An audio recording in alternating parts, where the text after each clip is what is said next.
Aos 47 anos, com a barriga já discreta e os cabelos riscos de prata, Benedita saiu de casa com o pouco que pôde carregar e R$ 100 no bolso, e a promessa amarga dos próprios filhos de que ali não havia mais lugar para ela. O barraco que comprou com esse dinheiro custava o que para muitos seria riso: um monte de pau a pique, sapé remendado e chão que afundava nas chuvas. Para ela, era o último refúgio possível. Se ficar até o fim desta história, inscreva-se no canal, ative as notificações e deixe o like. Há mais relatos como este que nos lembram do valor das escolhas e da solidariedade. Era 1894.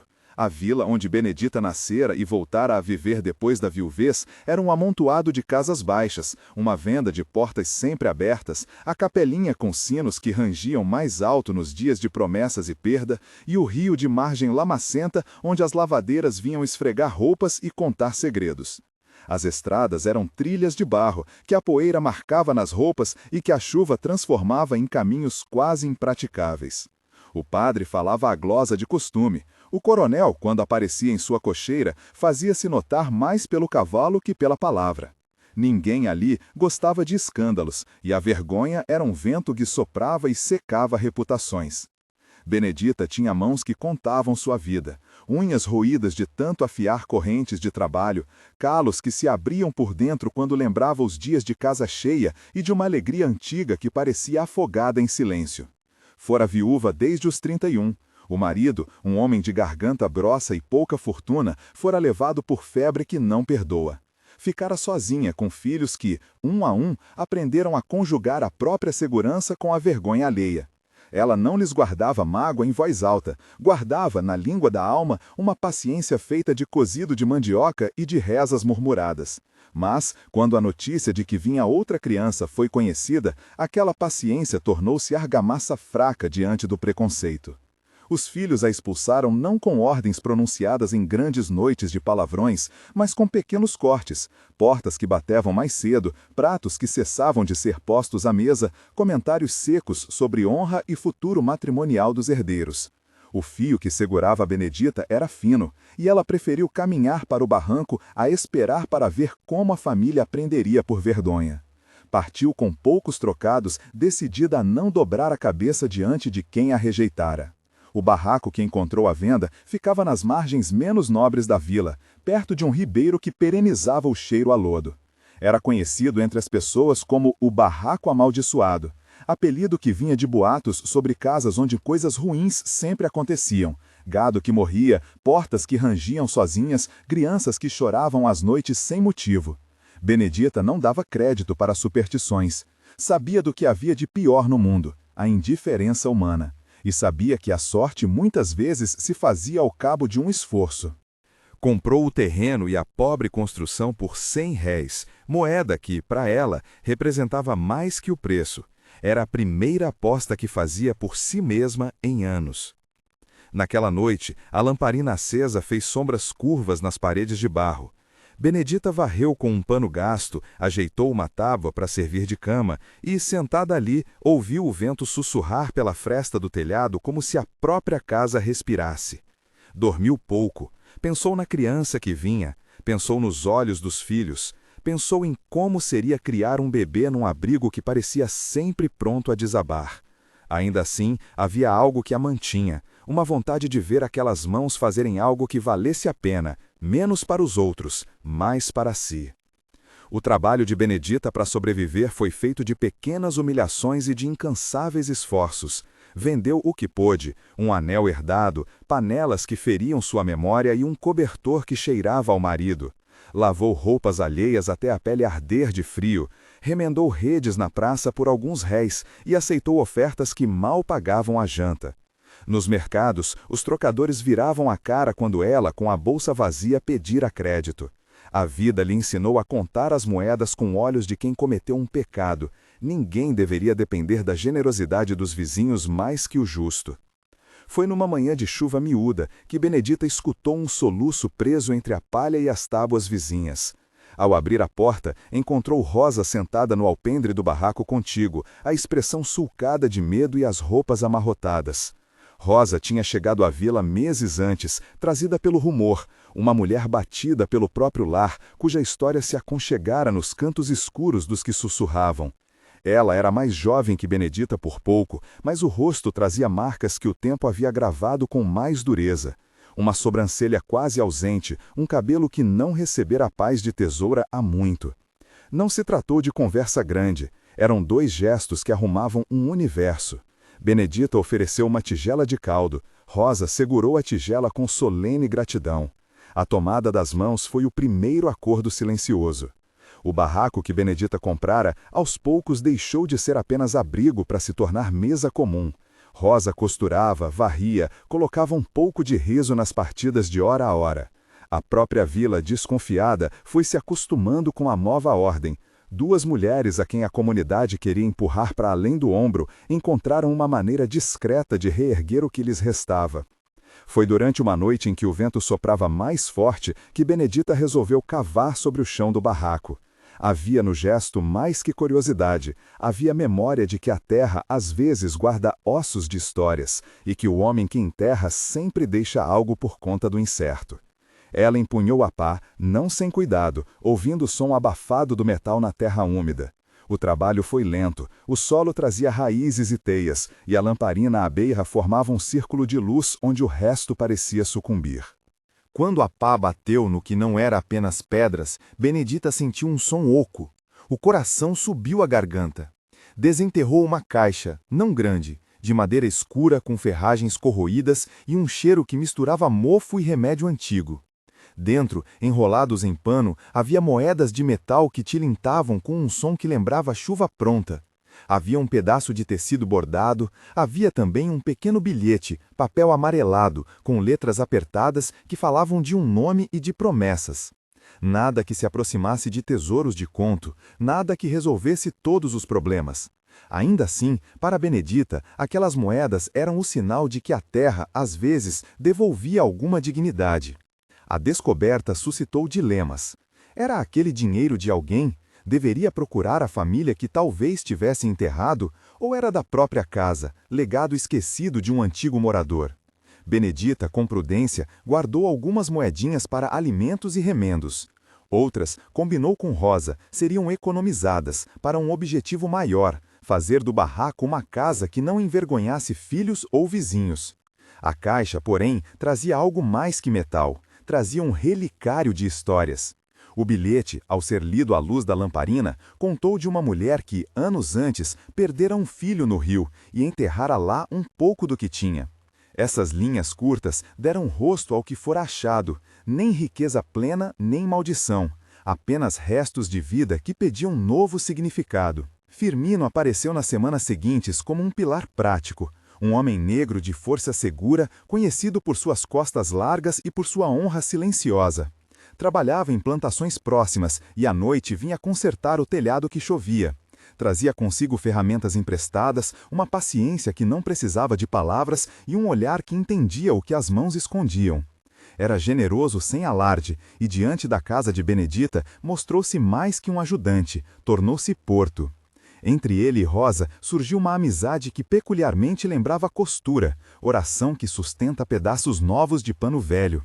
Firmino nunca fez promessas que não podia cumprir. Foi ele quem replantou as cercas, quem bateu pregos tortos, quem, quando era preciso, levantou a voz diante do pregão público de um queixume. A vila, contudo, não era indiferente. Paulo, filho de Rosa, voltara de uma viagem por cidades maiores com um ressentimento que se desenrolava em piadas e em palavras que apontavam para o machismo mais raso, que era vergonha ter a mãe ali, que a honra da família estava manchada. Paulo andava com um grupo de rapazes que gostavam de tocar trompete quando queriam assustar a madrugada. Seus comentários se transformaram em provocações e as provocações em ameaças. A cabeça dele pinga com álcool barato e um orgulho que não cabe nas roupas. Quando ouviu falar do dinheiro achado, a boca do homem alargou-se em cálculo. Para um coração já endurecido, era fácil transformar descoberta em provocação. Quem sabe o que vocês enterraram? Tesouro de ladrão, murmuraram alguns, não percebendo a maneira como a conversa descera para o rumor. Dona Conceição, viúva que vivia numa casa com varanda ampla e cadeiras de balanço, era figura temida e respeitada. Tinha posses e, mais importante, possuía a credibilidade de quem sempre fizera o bem, ainda que com medidas e críticas. No começo, olhou Benedita com reserva. Uma mulher grávida e expulsa pela própria família não fazia parte das histórias que Dona Conceição narrava na sala ornamentada. Ainda assim, quando um dia viu Firmino bater o telhado, ela atravessou a rua e, com uma sentença curta, perguntou se precisavam de tábuas. Doou tábuas sem alarde. A ação foi recebida como uma bênção tímida. A comunidade notou que, afinal, uma pessoa de recursos tomara partido. Houve dias em que o trabalho parecia dar fruto. A casa, remendada, ganhou um canto de horta. A porta, firme, deixou de ranger. Rosa cozinhava de um jeito que a fome parecia aceitar por mais tempo aquilo que dava para comer. Benedita passava as tardes tecendo panos e contando histórias da sua juventude. A barriga crescia sobre o avental e a vila, pouco a pouco, foi aceitando que a criança nascida ali teria um nome diferente. Esperança, sugeriram numa noite, entre risos contidos, e o nome pegou como se a língua precisasse de consolo. Mas o rumor é como pólvora nos currais, espalha-se rápido e alcança olhos que se inflamam com a inveja. Paulo, não contente, passou a reunir homens no terreiro da venda e a convocar à memória de ofensas antigas. Ameaças foram lançadas como pedras. Algum tempo depois, ouviu-se falar em tochas, em firmes passos se aproximando de madrugada, em gritos que pediam que o barraco fosse limpo da praga. Firmino, que conhecia o tipo de violência que se gestava em rodas de homens, procurou reforçar portas e cercas. Dona Conceição, ao saber, afivelou um semblante que não mais admitia covardia entre seus pares. Era a primeira linha de defesa social que Benedita e Rosa encontraram, não os poderes do Estado, que chegavam distante, mas a solidariedade direta de pessoas que, por motivos diversos, ainda mantinham um pouco de justiça no peito. A noite em que os homens se aproximaram foi uma noite de vento que vencia janelas. A vila acordou com o som de passos e vozes, com o ruído das rodas da carroça, se é que se pode chamar aquilo de carroça, pois eram tábuas e um eixo que gemia, e com o ranger de um medo coletivo que parecia acordar a escuridão. Paulo, com um grupo de olhos enraivecidos, liderava a marcha. Carregavam tochas cujo lume tremia num ar que cheirava a fumaça de folhas queimadas. Foram até o barraco. Atiraram palavras como insultos. A multidão, sob tensão, começava a se dividir entre aqueles que achavam que a vergonha deveria ser exposta e os que, por lenha no coração, entendiam que outra lei é possível. Firmino, em pé diante da porta, ergueu os braços não com violência, mas com firmeza. Não era só para proteger paredes, era para proteger vidas que fermentavam ali dentro. Dona Conceição, com passos decididos, posicionou-se ao lado dele. A sua presença teve o peso de uma sentença. Gritos cessaram por segundos. A confusão ficou no ar, densa como um nó de corda. Alguém, no meio do tumulto, deu um empurrão. Um dos homens caiu. Paulo, enfurecido, ergueu mais alto a voz enquanto alguns ao redor começavam a lembrar o que era próprio e o que era cobiça. Benedita, do interior do barraco, assistiu a tudo com o sentimento de que a vida lhe dava o banqueiro de sua última aposta. Ou firmava-se em seus princípios, ou deixava que a brutalidade a engolisse. Mal sabia ela que, dentro de uma das paredes, uma sombra menor se movia. Esperança, ainda não nascida, já se agitava como se pressentisse o modo como o mundo trata os fragéis. Foi então que Benedita, com uma calma que vinha de anos de rezas e de trabalho, abriu a porta. Sua voz não tremeu. Não levem o que não é de vocês. Deixem as mulheres em paz. Não foi uma ordem heróica, foi um pedido de humanidade. A tensão pairou como nuvem antes da chuva. Um dos homens, mais velho, recordou dagalhos da própria mãe e lembrou-se de alguma noite em que estivera só. A dureza espera sempre por um ponto de rachadura. E a rachadura, naquela vila, veio não da razão, mas da presença de quem não se calava. Ainda assim, a situação poderia virar. Paulo, sentindo que a paciência dos que o cercavam se esvaía, recuou apenas por um gesto de Firmino, um olhar que dizia mais que 1000 palavras. O plano de expulsar foi abortado, por hora. A multidão dispersou-se murmurando. Mas o risco mantinha-se, olhos continuavam curiosos e a sombra de um novo ataque pairava. No rescaldo da noite, quando as tochas já eram apenas memórias de fumaça, alguém falou de Sebastião, tropeiro que, anos antes, passara pela vila e deixava promessas e coisas por dizer. Dizia-se que ele era o pai de Esperança, embora tivesse ido embora como quem não quisesse arcar com filiação. O nome trouxe à superfície pequenas dores e um coração dividido. Por um lado, a vontade de Janaína, não, Benedita, de confrontar. Por outro, a misericórdia prática que Benedita vinha construindo desde que decidira ficar naquele barraco. Ela sonhava com um encontro que não fizesse ruir o que começava a florescer. Queria um reconhecimento que trouxesse paz, e não mais brigas. Dias depois, numa tarde de sol amarelado, um homem alto e cansado caminhou pela trilha e foi até a porta da casa de Dona Conceição. Chamava-se Sebastião. Trazia consigo histórias de estrada e o cheiro pesado do couro molhado. Olhou para Benedita com olhos que carregavam culpa. Pediu para falar, e o que seguiu não foi confronto, mas confissão. Contara de seus erros, da covardia de não ter ficado. A conversa foi longa e dura. Benedita ouviu sem alarde. No fim, deu-lhe a oportunidade de amar a criança de forma prática, sem exigir laços que já não poderiam ser costurados fácil. Às vezes, a redenção tem um formato de pequenos passos. Sebastião, tocado pela confiança, começou a ajudar nas tarefas do círculo, uma presença mansa que, com o tempo, foi conquistando a vila. Era visível que a vida ali começava a seguir outro compasso. O dinheiro da caixa enterrada foi usado com sabedoria. As primeiras moedas para consertos, outras para comprar sementes. A comida deixou de faltar com tanta frequência, as roupas ganharam remendos mais firmes. Rosa e Firmino casaram-se numa cerimônia simples, com o padre que deu bênçãos com voz rouca. A festa foi modesta, um pouco de farinha, um pouco de alegria e cânticos que regeneravam a esperança de quem os pronunciava.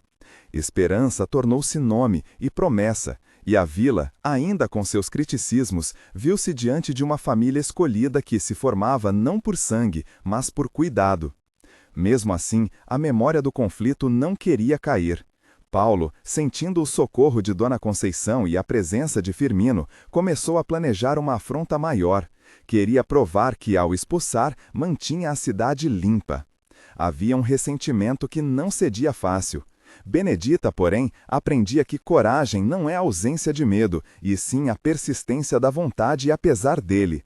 Ela continuou a plantar sua horta, a remendar suas roupas e a preparar o lar para o dia em que esperança nascesse. Às vezes, à beira do rio, olhava a água correr e dizia baixinho uma prece de agradecimento, não por milagres, mas por mãos que iam chegando para ajudar. Numa manhã em que o orvalho ainda mantinha as folhas brilhantes, Benedita sentiu a dor que anunciava o início do trabalho. Não era um anúncio suave, era firme, como um martelo de Firmino sobre o prego. A casa se enchera de movimentação. Rosa entrou no quarto improvisado, a respiração entrecortada, e Firmino correu na direção do rio para buscar ervas e soluções antigas. O nascimento era, para a vila, um acontecimento que exigia cuidado coletivo. Vizinhos deixaram panelas, Dona Conceição enviou mantas limpas e o padre enviou uma pequena bênção sem cerimônia. No peito de Benedita havia medo e também uma alegria que se fazia concreta a cada contração. As horas foram longas, o trabalho do parto foi guiado por mãos simples e por remédios caseiros, água morna, compressas, palavras sussurradas. A dor foi grande, como a dor de toda a vida que entra no mundo, mas não era cruenta, era humana e cheia de sentidos. Quando finalmente o choro da criança rasgou o silêncio, foi como se o universo daquelas pessoas se reordenasse. Chamaram-na Esperança, por unanimidade silenciosa e por promessa coletiva. O choro trouxe alívio e a sensação de que um novo tempo começava.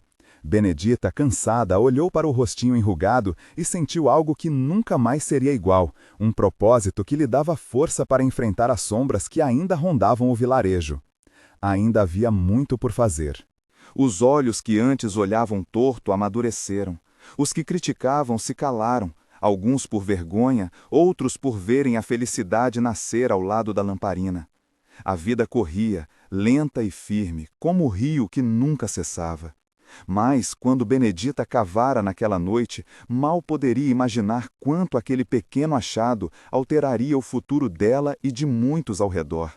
As moedas guardadas significaram mais do que riqueza material.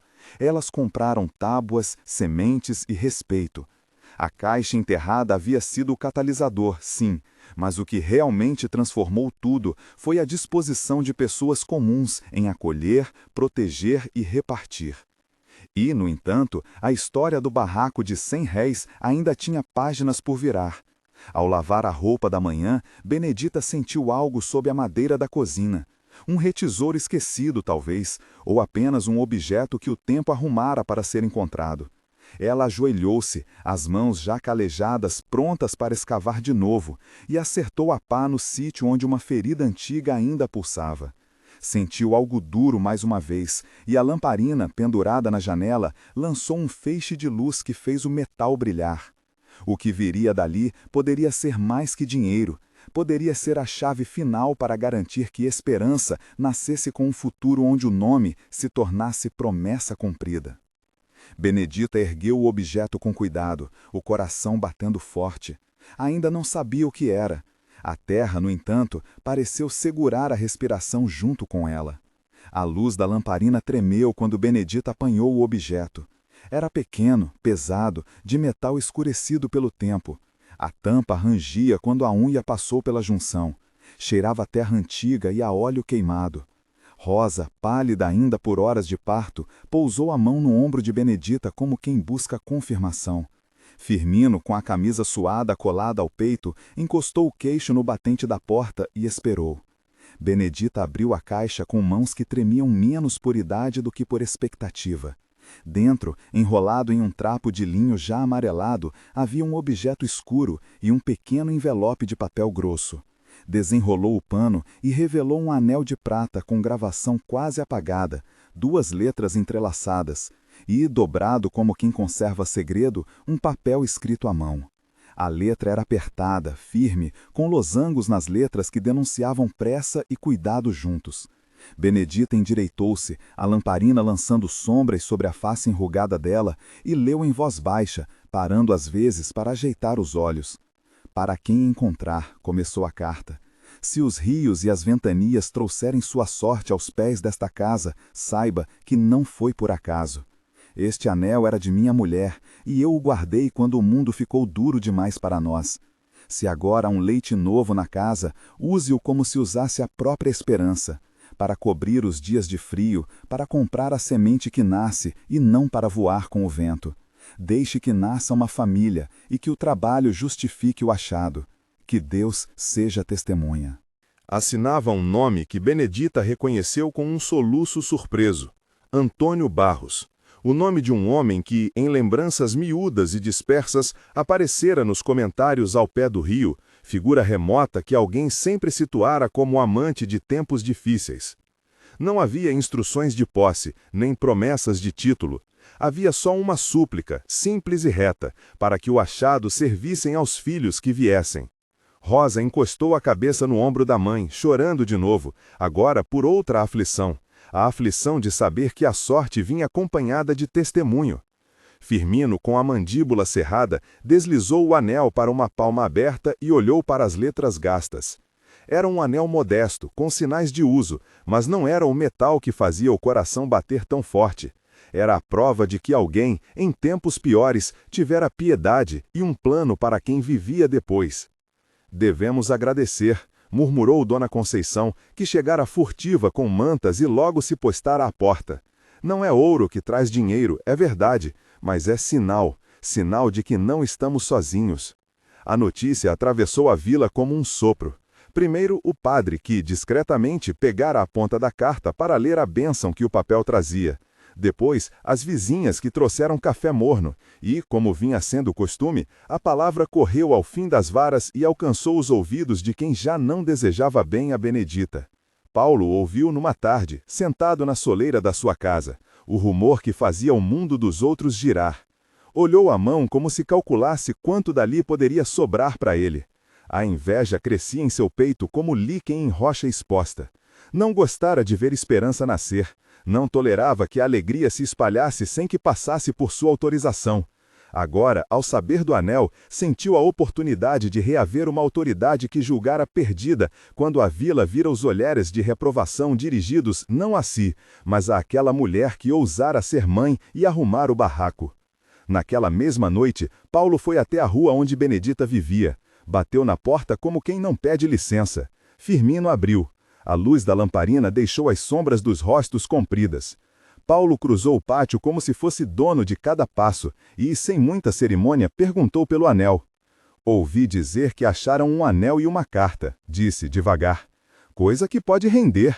Você não devia esconder dessas coisas, Firmino. Dinheiro e proveito mostram caráter.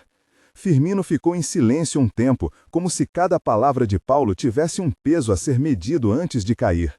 Benedita apareceu no limiar do quarto, os braços cheios da criança, que dormia enrolada num pano. Rosa segurava-se no avental, pálida, mas firme. Não pertence a você, respondeu Firmino por fim.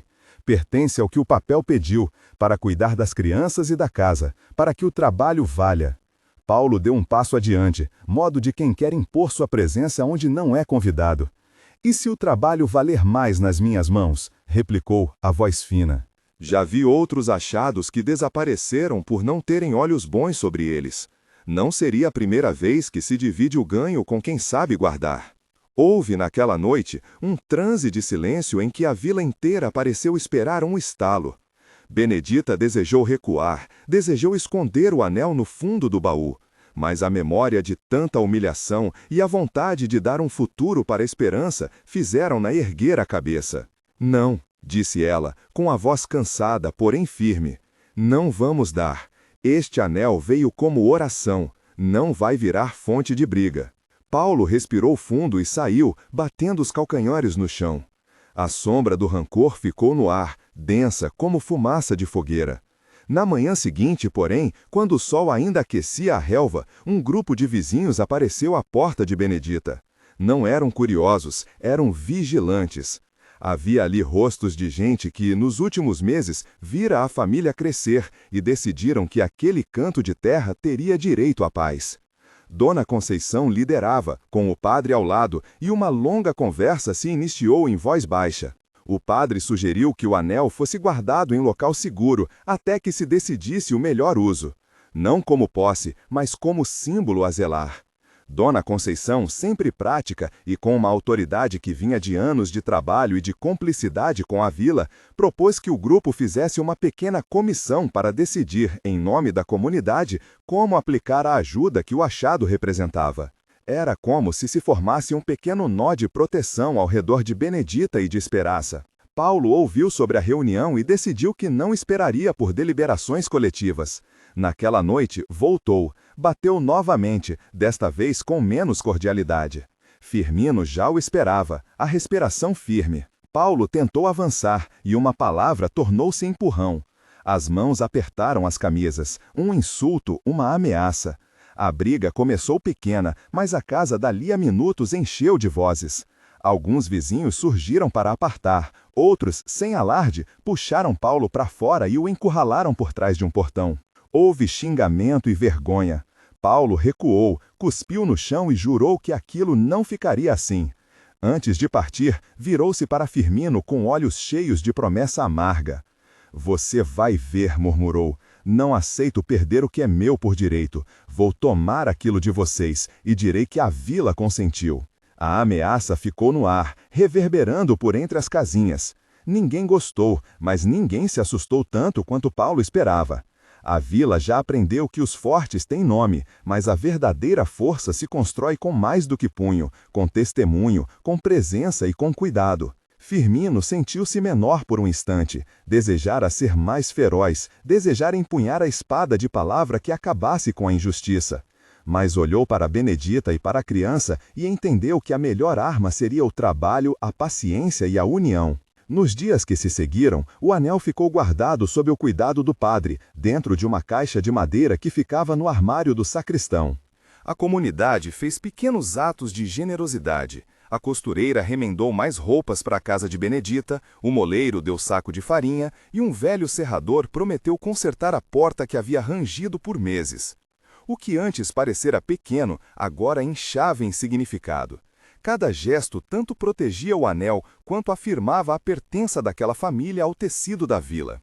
Mas Paulo não desistia. Suas noites tornaram-se inquietas, planejou suposições, sondagens, preparou palavras venenosas a lançar em frente à igreja e espalhou dúvidas, insinuando que o anel poderia ser prova de algum velho crime ou que aquilo era trapaça para ganhar simpatia. Alguns que ainda vacilavam deixaram-se levar pelas fofocas. Na praça, uma roda de homens discutiu em termos ásperos o que era certo fazer. Benedita ouviu, por trás de uma janela, os nomes serem sussurrados, e a sensação de perigo retornou. Certa manhã, chegaram ao vilarejo 2 homens de fora, desconhecidos de passos largos e semblantes enregelados. Disseram que vinham de longe, que ouviram falar de um anel e de um papel e que talvez aquilo tivesse valor para quem soubesse reconhecer. Vieram com promessas de compra em moedas que brilhavam como luz indecente. O rumor correu como vento quente. Alguns olhos cobiçaram, mas a maioria sentiu no estômago um nó. A venda parecia abrir portas que não se deviam abrir. Firmino conversou com o padre e com Dona Conceição.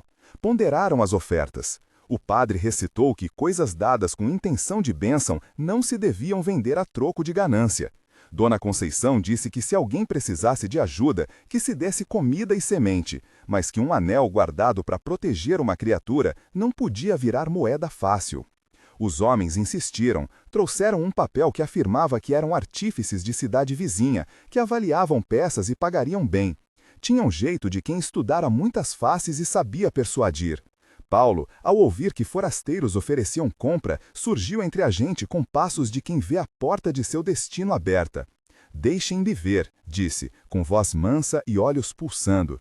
Talvez seja tempo de acertar as contas. Vocês, Benedita, não sabem o quanto esse anel pode valer para pagar dívidas antigas. Houve murmúrio. Benedita, que viera até a porta carregando esperança ao colo, sentiu o chão vacilar. Lembrou-se da carta. Use-o como se usasse a própria esperança. Não podia vender-se, nem vender sua filha a promessas vazias. Mas também havia o medo real de que a cobiça dos outros cortasse algo que ainda não tinha se formado. Foi então que Dona Conceição tomou uma decisão clara, firme como pedra de moinho. Convidou todos para uma reunião na praça, sob a figueira. As vozes se aquietaram, até o vento pareceu ficar a ouvir. A velha falou sem rodeios, com a sabedoria que vinha de anos contando cabeças e dividindo pão. Não trataremos o que foi achado como tesouro isolado, disse. Vamos usar o que for preciso, mas com a bênção de todos. Não para que um homem levante mais que outro, não para que se crie novo dono. Se o anel vale algo, que sirva para consertar a porta, comprar mais remédio e talvez pagar uma pequena escola para as crianças da vila.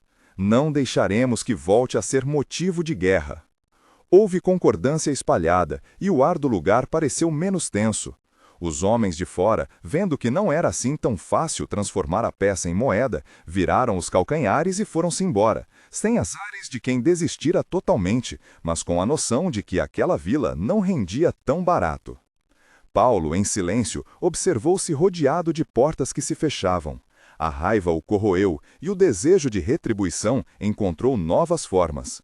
Não haveria paz fácil, pensou, mas tampouco haveria derrota sem luta.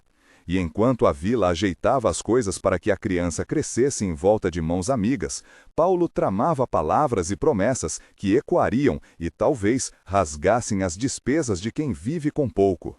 Naquela noite, quando a lamparina apagou e o rio fez seu canto habitual, Benedita pousou esperança no peito e olhou o anel que agora brilhava tímido sobre a mesa do padre, mais símbolo do que metal.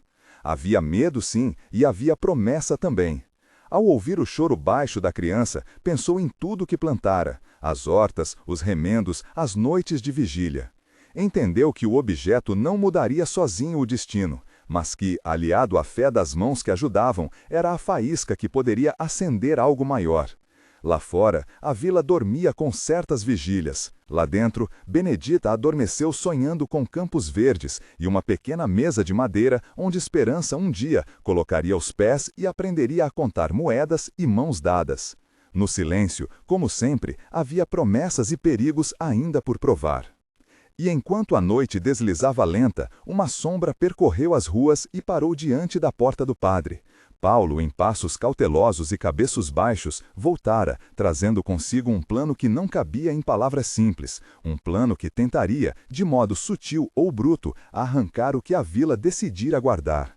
Seus dedos cerraram-se ao redor de um pedaço de papel amassado. Seu rosto no escuro era mais duro do que a decisão de quem não aceita ser contrariado. Dentro da casa de Benedita, a criança gemeu e mexeu-se. A lamparina oscilou como se pressentisse o que vinha por aí. Fora, a sombra continuou imóvel, observando um monte de casas adormecidas como quem escolhe o momento certo para movê-las.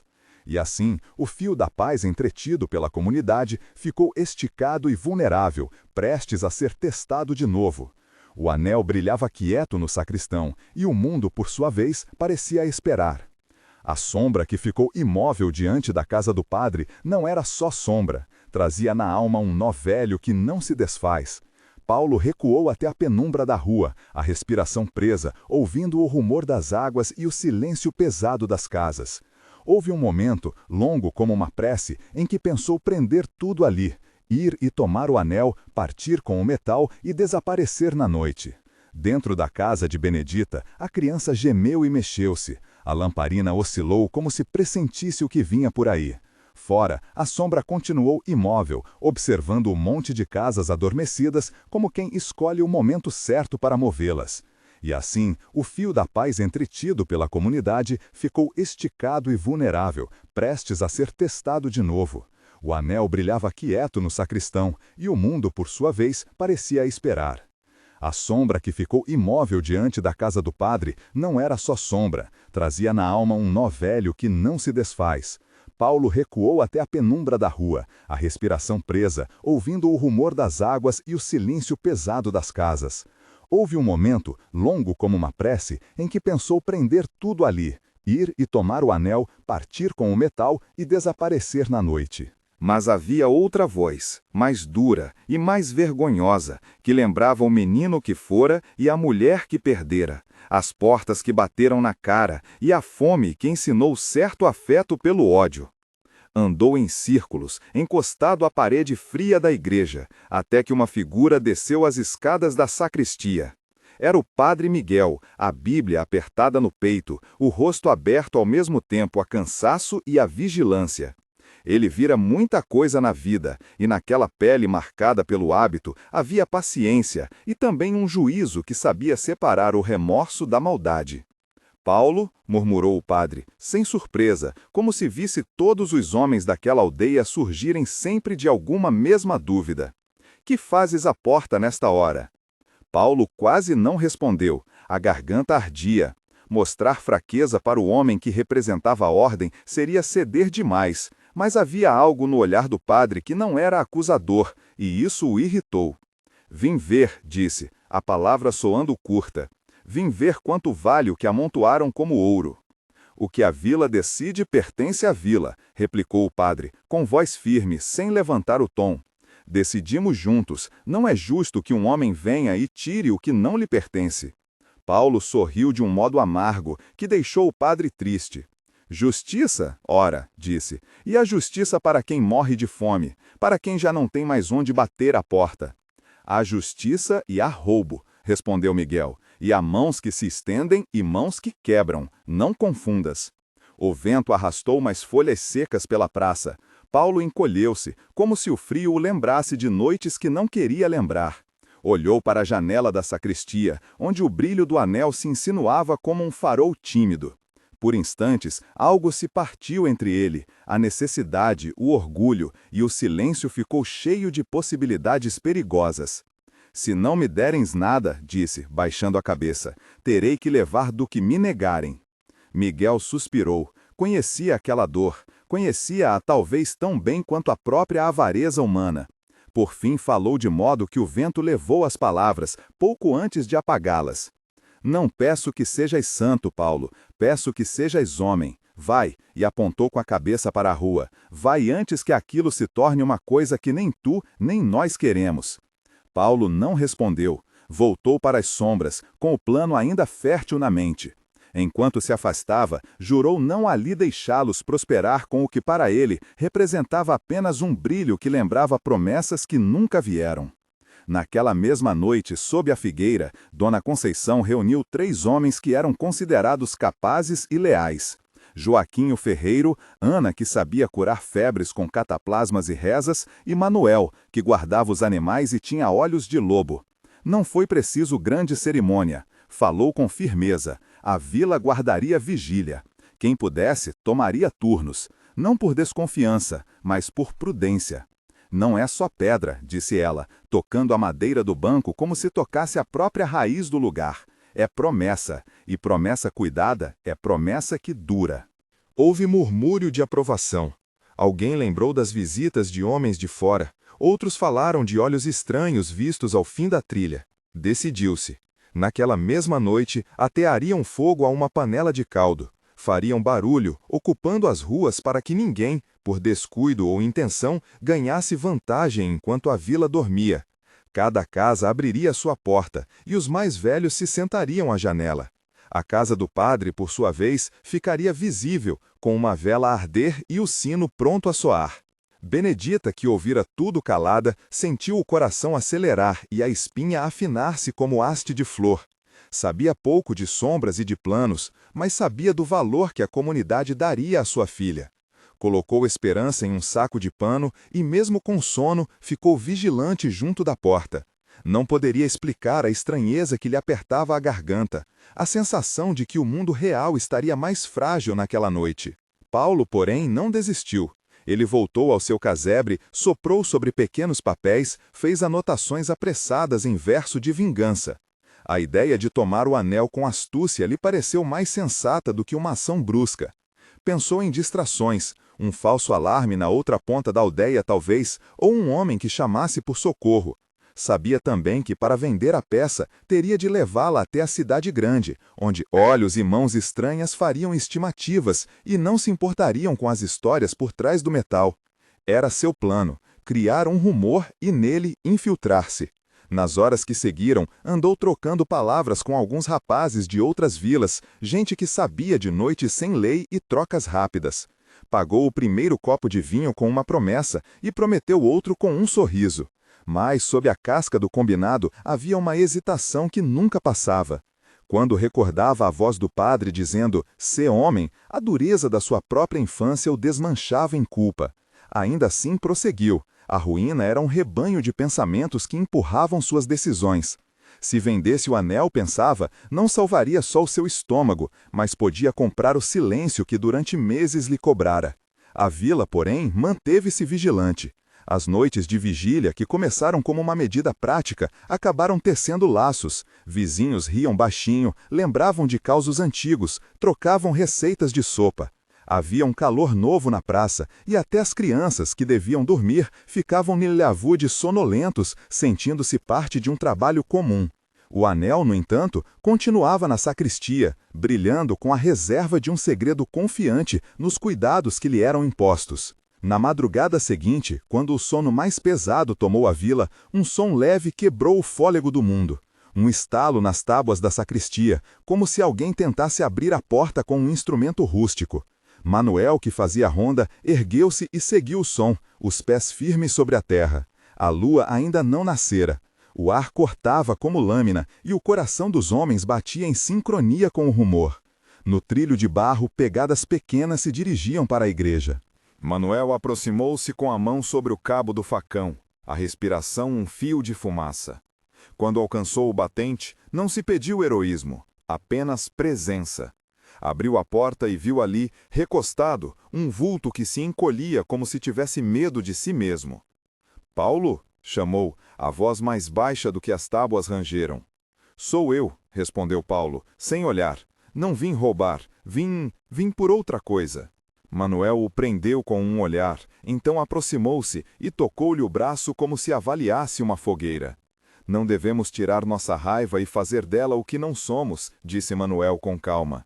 "A vila cuida, mas também pede que se faça certo." Paulo riu, um riso sem humor. "O que é certo quando ninguém olha por ti?", replicou. "O que é certo quando as promessas são sempre de outros e nunca tuas?" Não te lançares no abismo, disse Manuel. Vem, comemos, falamos, amanhã há sol para todos. No chão, o vulto encostou a cabeça e por um instante foi apenas um menino. No rosto, o pecado e a ternura cabeleavam numa só expressão.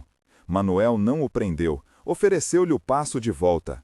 Paulo hesitou e então, por pouco mais de tempo do que Manuel ousaria explicar, tentou. Sentou-se num banco, comeu um pedaço de pão frio que Manuel trouxe do saco e falou, palavras duras misturadas a lembranças de infância. Contou da fome, da porta que bateu, da vez que a mulher foi embora. Não pediu absolvição, pediu apenas uma escuta. Quando o sol começou a rasgar o céu, os outros da vigília se reuniram. O que poderia ter virado confusão, virou conversa. Dona Conceição, com a coragem que vinha das suas mãos calejadas, olhou para Paulo sem acanhamento.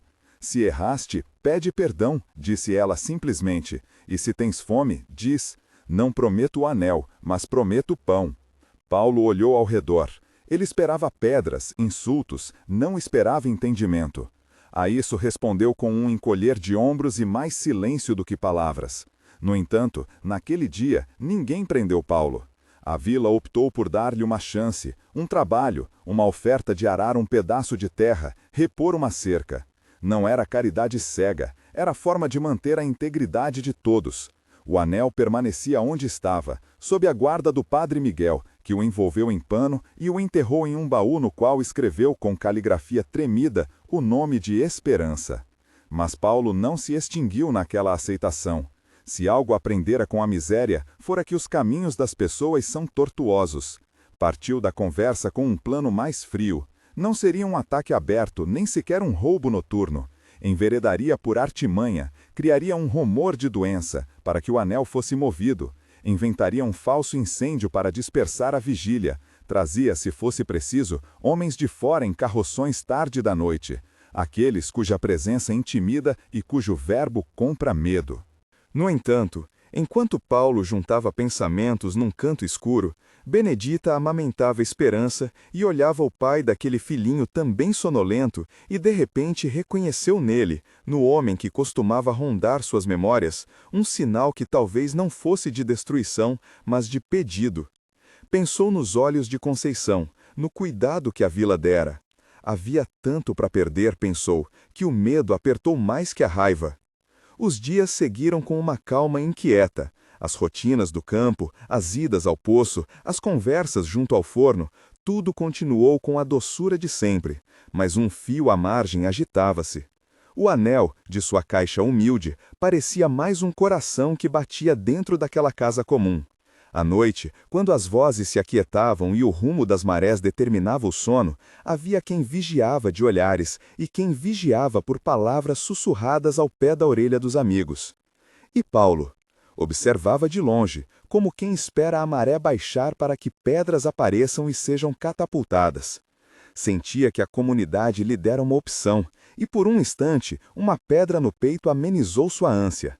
Mas havia algo que tomava sua cabeça, o conhecimento de que a vila agora confiava em si, e que alguém, talvez, poderia quebrar essa confiança. Não por valor do anel, pensava ele, mas por aquilo que o anel representava: ordem, cuidado, possibilidade de mudança. E se a mudança desse a outros o que a ele negaram, a injustiça permanecia, e injustiça para Paulo justificava meios. Num fim de tarde, enquanto o sol se dobrava e a bruma descia entre os telhados, Paulo reuniu duas pessoas de quem aprenderam o nome há pouco, homens vagos, que trabalhavam ocasionalmente e que aceitavam o dinheiro sem perguntar muito. Falou-lhes de uma forma sutil e magistral. Ofereceu a verdade torcida, não tanto para que o anel fosse roubado, mas para que fosse posto em circulação, que o brilho daquela peça pudesse, uma vez convertida em dinheiro, ser repartido entre os que sofriam. Os homens ouviram, coçaram a barba, perguntaram quanto, e o plano, com sua simplicidade sombria, floresceu. Mas as notícias, como sementes, correm de vento em vento, e alguém na vila viu o encontro e fez o rumor correr primeiro que o plano. Ao cair da noite, quando as sombras se alongavam e as janelas ganhavam os olhos amarelados das lamparinas, Dona Conceição convocou uma assembleia silenciosa para decidir não apenas o destino do anel, mas como lidar com o homem cujo desejo de escapar da miséria quase os levavam a perder a própria forma de ser. Naquela praça, sob o carvalho que lembrava velhas histórias, a vila reuniu-se. Paulo compareceu, porque agora já não havia como se esconder. Havia expectativa, medo e, sobretudo, a convicção de que algo se quebraria ali, ou a harmonia ou a possibilidade de redenção. E, sobretudo, pairava a criança Esperança como um nome que trazia a promessa de um amanhã que ninguém poderia roubar sem pagar preço. O debate começou com vozes baixas, depois subiu e se fez firme. Alguns queriam afugentar Paulo, expulsá-lo para que a vila soubesse proteger-se. Outros, mais brandos, pediam explicações, oportunidades, trabalho. Dona Conceição, como sempre, mediou. O tono de suas palavras era o de quem conhece as estações da alma. Não é fácil, disse ela, apoiando-se na bengala. Punir é simples, mas a punição não traz pão. Perdoar sem medida pode ser tolice. Temos de achar um meio que dê fim ao perigo e que mantenha o homem fora do caminho da desesperança. No fim, resolveram. Paulo seria posto à prova. Trabalharia 3 vezes o que devia, ajudaria nas reparações, manteria distância do padre e do sacristão. E, se voltasse a conspirar, a expulsão seria a sentença. Para muitos foi pouco, para outros foi misericórdia. Para Paulo foi um golpe difícil de aceitar e, ao mesmo tempo, um fardo que remexeu o seu sangue. Quando a assembleia dispersou e as sombras se alongaram como se quisessem ouvir, Paulo ficou sozinho sobre o carvalho. Sua face traía uma batalha interna. Havia em suas mãos a possibilidade de reagir com fúria e havia também, pela primeira vez, a sombra de renúncia. Antes de se pôr de pé e tomar um rumo, sorriu de forma amarga, uma face que parecia prometer que não desistiria facilmente de seus desígnios. Veremos, murmurou, para quem não estava ali para ouvir. Veremos quem tem mais poder, a lei do medo ou a lei da necessidade. Ao longe, Esperança dormia nos braços de Benedita, alheia às tramas que sua presença despertara. O anel, no báculo do padre, permaneceu o que sempre foi, um objeto com história, um símbolo que terá de suportar não só o brilho do metal, mas os ventos tumultuosos de corações humanos. E no silêncio que seguiu, as vozes da vila tornaram-se pequenas luzes espalhadas aqui e ali, lamparinas acesas que não deixariam o mundo cair totalmente na escuridão. Porém, entre as casas, um vulto afastou-se sem ser visto, levando com ele uma determinação que prometia testar, outra vez, a fibra daquela comunidade. A noite, pacífica por ora, guardava presságios.